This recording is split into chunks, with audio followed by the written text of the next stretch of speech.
Bonjour, voici la correction du travail de français d'aujourd'hui. Premier exercice, il fallait cocher la nature du mot en gras dans chaque phrase. Première phrase, sur cette île, des pirates ont caché un trésor. Ici, le mot « île » est un nom. Il désigne un endroit, un lieu. Deuxième phrase, ils enterrent le trésor sous un palmier. Il est un pronom. Regardez dans votre leçon, au niveau des pronoms, on a le je, le tu, le il au pluriel. Ça s'appelle les pronoms personnels. Et ici, il est en position de sujet. Qui enterre le trésor? C'est il au pluriel. Troisième phrase, le sable va recouvrir leurs serviettes. Alors regardez, même moi le professeur, il m'arrive de me tromper. Au début, j'ai mis pronom et après je me suis ravisé, je me suis dit non. Là, le mot leur, il détermine le nom serviette. Il est rattaché directement au mot serviette. Ils vont ensemble, leur serviette. Ici, c'est un déterminant. Mais vous verrez, à travers un autre exercice, que parfois, le mot leur peut être en position de pronom. Donc la nature peut être différente en fonction de la phrase. Ici, c'est un déterminant. C'est rattaché. Leur serviette. On peut remplacer par le sable va recouvrir une serviette. Le sable va recouvrir la serviette. Donc si on peut le remplacer par un autre déterminant, ça veut dire qu'ici, sa nature, c'est un déterminant. Leur serviette. Les voyageurs portent leurs valises. Que font les voyageurs ici? Ils portent. C'est une action. Donc, c'est un verbe. Et là, la phrase qui vient tout de suite après, cette porte ferme mal. Quelle est l'action ici? C'est fermer. Et oui, c'est le verbe fermer. Et là, qui ferme mal? C'est la porte. Et la porte ici, c'est un nom. Et regardez l'indice. On a le déterminant cette qui est relié directement au nom porte. Et déterminant et nom vont ensemble. Ça fait partie de ce que l'on appelle le groupe nominal. Donc ici, le mot porte, c'est un nom dans ce cas-là. Ensuite, dans ce désert, on voit des dunes. C'est également un nom, désert. Et regardez, il est tout de suite rattaché au déterminant ce. Ce désert, c'est le nom d'un lieu. Et là ensuite, cet endroit désert est effrayant. Alors ici, le mot désert n'est pas un nom. Dans cette phrase, c'est un adjectif. Ici, quel est le nom? C'est endroit. Regardez, on a le déterminant cette, endroit qui est un nom, et désert, adjectif. Désert, ici, vient donner une information sur le nom endroit. Alors, cet endroit désert, ça ne veut pas dire que c'est un désert. Regardez dans la phrase précédente. Dans ce désert, on voit des dunes. Là, oui, on est dans un vrai désert. Mais quand on dit cet endroit désert est effrayant, la signification, elle est toute simple. Elle veut dire que c'est un endroit où il y a tellement qu'il n'y a personne, ça en devient effrayant. Voilà. On peut arriver dans une forêt et on peut dire « Oh, cet endroit désert est effrayant ». Ou même sous un pont où il n'y a personne, où il fait très sombre, on peut dire « Cet endroit désert est effrayant ». Donc désert ici est en position d'adjectif. Ensuite, Anaïs emballe un vase précieux. Anaïs, c'est le nom, emballe, c'est le verbe, un, c'est un déterminant, le vase, c'est le nom. Qu'est-ce qu'on parle d'ici d'un vase? Et il est comment ce vase? Il est précieux. Donc ici, on donne une information sur le nom vase. Donc précieux est un adjectif. L'emballage n'a pas résisté au trajet. Regardez bien ici, le L', c'est un déterminant. Emballage, ici, c'est le nom. Qu'est-ce qui n'a pas résisté? C'est l'emballage. Donc l'emballage, ici, le nom. Ta sonnerie est très désagréable. Sonnerie, c'est un nom qui est relié directement au mot ta, qui est un déterminant. Rappelez-vous, si je peux remplacer par un autre déterminant, ça veut dire que c'est bon, c'en est un. Je peux dire la sonnerie, une sonnerie, sa sonnerie. Donc ça veut dire que ta est un déterminant. Voilà, je vous laisse bien regarder. Regardez bien le tableau, corrigez bien. N'hésitez pas aussi, hein, comme c'est une vidéo, à mettre pause pour bien voir le tableau et corriger de votre côté. Exercice 2. Relève les mots demandés dans le texte suivant. Nous avions ce texte, hein, je vais le relire. Aujourd'hui, c'est la fête de l'école. J'y vais avec mes parents et mon petit frère. Nous assisterons à un spectacle très drôle. Puis nous ferons des jeux. Je gagnerai peut-être un cadeau. Je serai très content. Le temps passera vite. En fin d'après-midi, toute la famille rentrera à la maison. On vous demande 2 noms. Alors, dès la première phrase, vous les avez. Aujourd'hui, c'est la fête. Fête, c'est un nom de l'école. C'est un nom. Ensuite, il y a parents. Alors, moi, je vous ai mis fête, école, parents, mais il y en a plein d'autres.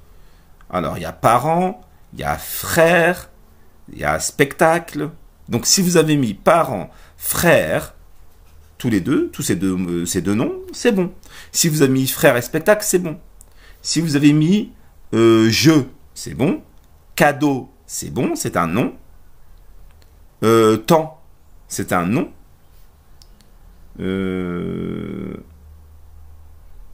Après-midi, c'est un nom ici. Famille, c'est un nom. Maison, c'est un nom. Alors moi, je vous en ai donné, voilà, 3, sachant qu'il y en avait beaucoup plus. En ce qui concerne les verbes, je vous ai mis assisteront, gagner, serait, mais il y en a plein d'autres. Dès la première phrase, il y a le verbe être, c'est. Alors c'est apostrophe. Ici, ça ne concerne pas le verbe. Hein. Le verbe, c'est EST. Donc, EST ici. Le verbe aller, V. V avec mes parents. V, c'est un verbe. Il y a assisteront. Feront. C'est un verbe aussi. Gagnerait. C'est un verbe. Serait. Passera. C'est un verbe. Rentrera. Il y en avait plein. Les adjectifs. Il n'y en avait pas beaucoup, me semble-t-il. On va voir. Aujourd'hui, c'est la fête de l'école. Non, pas d'adjectif ici. J'y vais avec mes parents et mon petit frère. Ah, on nous dit que le frère, il est petit. Donc, petit, adjectif. Nous assisterons à un spectacle très drôle. Eh oui, ici, on nous dit que le spectacle, il est très drôle. Très, c'est un adverbe ici. Ça nous donne une information sur comment est l'adjectif. Parce qu'on nous dit que c'est drôle. Donc ici, le spectacle, c'est un nom. On nous dit que ce spectacle, il est drôle. Drôle, c'est un adjectif. Regardez, je l'ai écrit ici. Voilà, ce spectacle, il est drôle. Et on nous dit aussi qu'il est très drôle. Très, c'est ici un adverbe. Regardez, quand je reviens au niveau de la leçon, qu'est-ce qu'on dit pour l'adverbe? Il donne des précisions sur le verbe, l'adjectif. Et regardez l'exemple. Très joli. Joli, c'est un adjectif. Et très, c'est un adverbe. Voilà. Le très nous donne une information sur cet adjectif. Là, l'adjectif drôle, il est très puissant. Parce qu'il y a l'adverbe très qui lui donne encore plus de puissance. Continue. Puis nous ferons des jeux. Alors ici, il y a le nom jeu, mais il n'y a pas d'adjectif. Si on avait dit, puis nous ferons des jeux drôles, des drôles de jeux, là, drôle serait adjectif. Si on avait dit, puis nous ferons des petits jeux. Si on avait dit, puis nous ferons des jeux magnifiques. Magnifique aurait été, par exemple, un adjectif. Ici, il n'y en a pas. Je gagnerai peut-être un cadeau. Si on avait dit, je gagnerai peut-être un joli cadeau. Joli aurait été un adjectif. Là, il n'y en a pas. Je serais très content. Ah, ici, il y a l'adjectif content. Et oui, l'adjectif, parfois, il peut être relié à un verbe d'état. Pas une action, comme le verbe être. Je suis, tu es, je serai. Et oui, ici, on nous dit content. content est un adjectif. Le temps passera vite. En fin d'après-midi, toute la famille rentrera à la maison. Donc ici, 3 adjectifs. Petit, drôle, content. Les déterminants. Bon, alors là, facile. Hein. Il y a la, l'apostrophe. J'y vais avec mes parents. On aurait pu mettre aussi mes. Je l'ai oublié. Mais. Mon, déterminant. Un, spectacle. Un, c'est un déterminant. Des jeux, déterminant. Un cadeau, déterminant. Voilà, toute la famille, la maison. Moi, je vous en ai mis 3, là, l'apostrophe 1. Sachez qu'il y avait aussi mes, mon. Donc, voilà, il y avait... non, on en a déjà parlé. En ce qui concerne les pronoms, il y a surtout des pronoms personnels. Donc, aujourd'hui, c'est la fête de l'école. J'y vais, J apostrophe. C'est un pronom. Le narrateur parle de lui, là. J'y vais. Avec mes parents et mon petit frère. Nous assisterons. Nous, c'est un pronom. Un spectacle très drôle. Puis nous ferons. Voilà. Je gagnerai. Alors voilà, vous pouvez. Moi, je vous en demandais que 2. Vous pouviez mettre J apostrophe. Nous, je. Bien. Exercice 3. Coche la nature du mot en gras dans chaque phrase. Bientôt, je serai en 6e. Bientôt ici est un adverbe.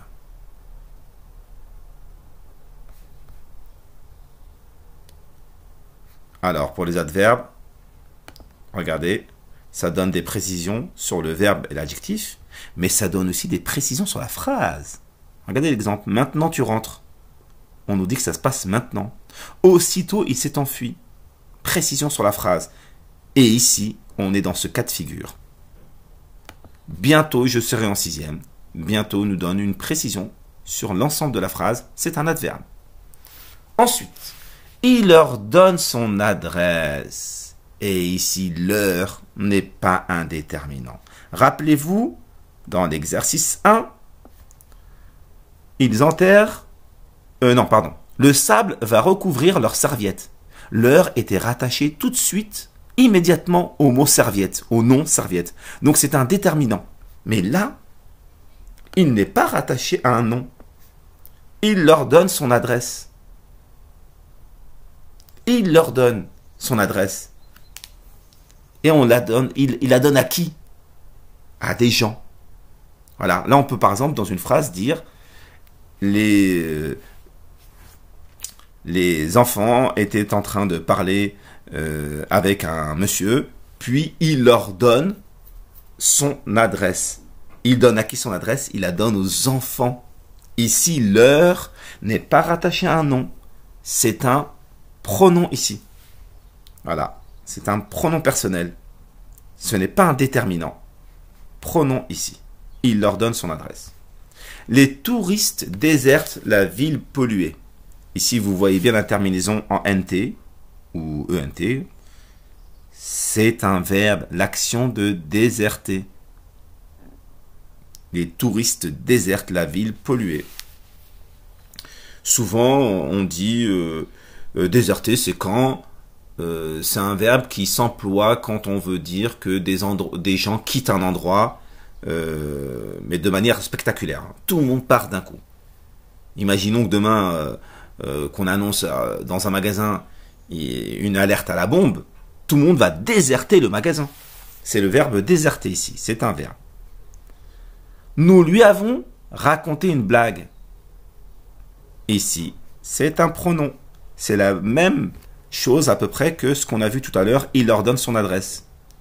On peut dire dans un texte par exemple, Julien était en classe avec nous, nous lui avons raconté une blague. Lui, c'est un pronom qui va remplacer le nom Julien. C'est ça, la fonction d'un pronom, c'est remplacer le nom.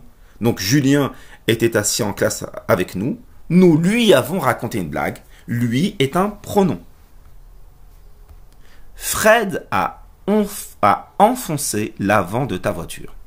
Alors ici, regardez bien, il y a un indice, il y a le L'. qui est un déterminant.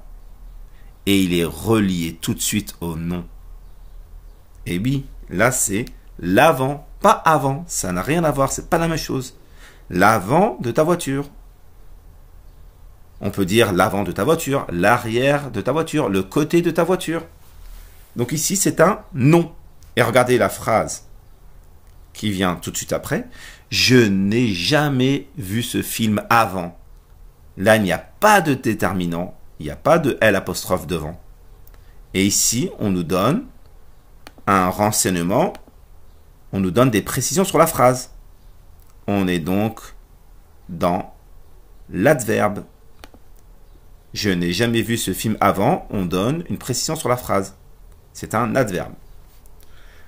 Ensuite, Léane a rédigé une lettre dans son carnet. A rédigé.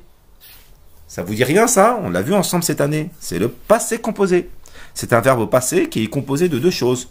De l'auxiliaire avoir et du participe passé rédigé. Et donc c'est le verbe rédiger qui s'écrit comme ça au passé composé. A rédigé. C'est un verbe. Enzo a quitté le village le mois dernier. Ici, on a le déterminant le qui va tout de suite être relié au nom mois. Ici, c'est le mois, le temps qui passe. Les mois qui sont composés de 30 jours, 31 jours, etc. etc. Ce n'est pas moi en tant que personne. Donc, ce n'est pas le pronom. Ici, c'est un nom. Enfin, et il n'y en avait qu'un seul. La nuit dernière, j'ai rêvé d'un voyage spatial. Il n'y avait qu'un seul adjectif ici, dans cet exercice. Donc, j'ai rêvé d'un voyage. Un, c'est le déterminant. Voyage, on parle de quoi ici? D'un voyage, c'est le nom. Et ce voyage, il est comment? Il est spatial. Donc, spatial, c'est un adjectif qui donne des précisions sur le nom voyage. Adjectif. Donc, juste une précision. Dans ce travail, il n'y avait aucun déterminant en gras. Bien sûr, il y avait des déterminants dans les phrases. Ici, la ville polluée, là, c'est un déterminant. Mais il n'y en avait aucun en gras. Dernier exercice. Il fallait écrire la nature de chacun des mots sous la phrase et avec le code. Alors là, ici, il y a un cas bien particulier. Le mot « dans », c'est une préposition. Regardez votre leçon. Je vais agrandir un peu. Voilà. Les prépositions, c'est ce qui permet de faire le lien entre deux mots ou entre deux idées. Et ici, on a à, en, par, pour, avec, vers, sous, chez, dans. Dans, c'est toujours une préposition.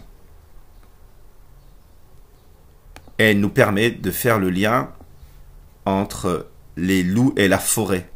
Alors c'est vrai, la phrase, on peut la tourner d'une manière différente. On peut dire « Des loups vivent dans cette forêt ». Des loups vivent dans cette forêt. Et quand on met « dans » au milieu, on fait bien la liaison, le lien entre les loups et la forêt. Alors là, elle était construite d'une autre manière. Et c'est vrai que c'était plus compliqué. Dans cette forêt vivent des loups. Voilà, donc dans préposition. Cette, facile, déterminant. Cette, c'est un déterminant. Et forêt, c'est le nom. Et ils sont ensemble. Ils font partie d'un groupe nominal. Donc, prep ici, D, N. Vive. Vive des loups. C'est le verbe vivre. C'est un V, des loups. Encore une fois, ici, nous avons un déterminant et un nom. Sachez que dans une phrase, on peut avoir plusieurs déterminants et plusieurs noms. Il ne faut pas imaginer que dans une phrase, il y a uniquement un seul déterminant et un seul nom. Non, non. Ici, vous avez deux déterminants, set et des, et vous avez deux noms, forêt et loup. Et vous avez le verbe vivre, à l'infinitif. Ici, il est conjugué vive. Voilà, je vous laisse corriger, regardez bien. Et le dernier. Alors, celui-ci était difficile. Je vous le donne. Quand as-tu téléphoné à Lucie? Quand, ici, c'est un adverbe interrogatif. Est-ce que j'en ai mis dans la leçon? Je ne crois pas. Ouais, j'en avais pas mis. Parce que je voulais aborder ça avec vous après, parce que c'est quelque chose de particulier. Donc, ce n'est pas grave. Ici, si vous n'avez pas trouvé, c'était le plus compliqué. J'ai mis ADV pour adverbe. Donc c'est un adverbe interrogatif qui nous sert à poser une question en lien avec le temps. En gros ici, quand as-tu téléphoné à Lucie? Bah, c'était quand voilà, on parle du temps qui passe. Ici, c'est pas évident. Regardez, vous aviez as-tu téléphoné?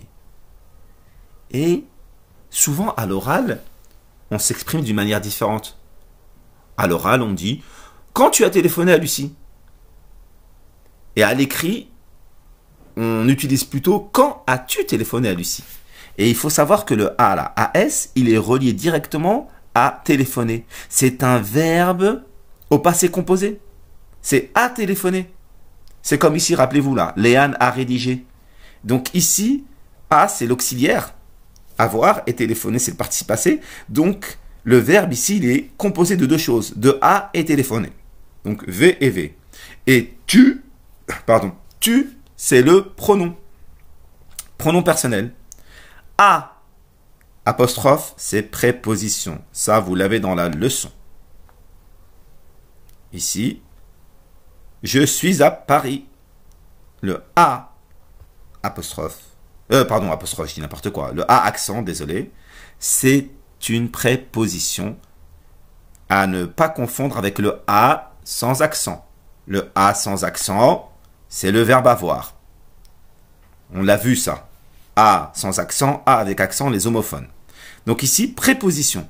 Et Lucie, c'est bien entendu un nom propre. Donc, ça fait partie de la catégorie nom. Voilà.